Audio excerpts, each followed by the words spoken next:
you were first introduced to handgun shooting sometime in about the last 10 or 15 years, there's a very good chance that the majority of your experience has been with striker-fired pistols or maybe 1911s.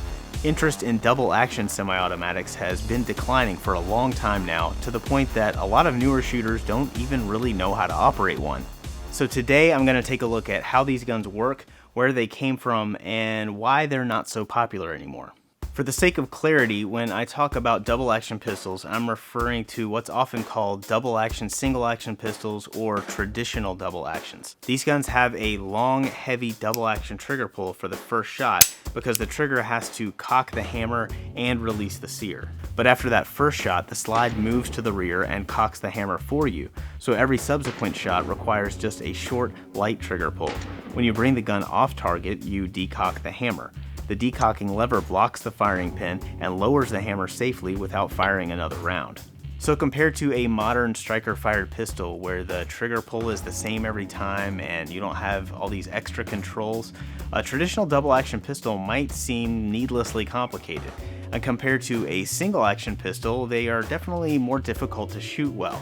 But when they were first developed, double-action pistols offered an important alternative to what was available at the time. The first successful double-action semi-autos were the Walther PP series, which debuted in 1929, and then about a decade later, the 9mm Walther P38. Prior to that, pretty much all semi-autos were single-action, like the Colt 1911. Today, most people carry a 1911 cocked and locked. That's with a round in the chamber, the hammer cocked, and the safety on. But back in the 1930s, that was not standard practice. It was usually considered too dangerous, so most of the time semi-autos were carried with an empty chamber. This was obviously less than ideal because you'd have to rack the slide before you could fire the gun that you're carrying. The double-action auto was an answer to this problem. The first trigger pull is a long and heavy one, so you could carry around in the chamber, and it was just like carrying a double-action revolver. The gun was always ready to be fired, and compared to a single action, there was less perceived risk of an accidental discharge. The double-action autos got to be pretty popular in the 20th century, and various designs were used by Beretta, Smith & Wesson, SIG, CZ, and a lot of other gun companies. And you probably know the rest of this story. In the 1980s, the American military ditched the 1911 and adopted the double-action Beretta M9. And then when police departments around the country started switching over from revolvers to semi-autos in the 80s and 90s, at least at first, most departments adopted double-action semi-autos. And then a few years later, Glock came along and shook things up. And eventually, cops and armed civilians all started switching over to striker-fired pistols. And that got us to where we are today, where a lot of people consider double-action autos to be pretty much obsolete.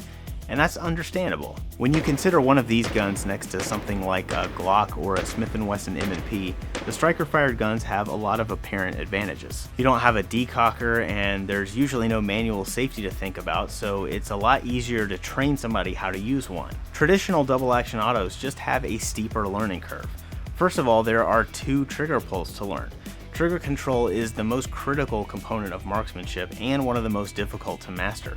So when you've got a trigger that's not the same from shot to shot, it makes that even more difficult. And then there's the decocking issue. This is one that a lot of people don't even think about when they're shooting on the range. But if you're running a double-action pistol properly, you should be decocking the gun every time the muzzle comes off target. It has to become a reflex so that if you ever have to use the gun in self-defense, once the threat is gone, you're not standing there with shaky hands and your finger hovering over a 4-pound single-action trigger. Decocking has to be second nature, and that requires a lot of training and practice that most people just don't want to deal with. So with all of those disadvantages, it's really not surprising that double-action pistols aren't all that popular anymore. What some people do find surprising is that anyone's actually still shooting them at all.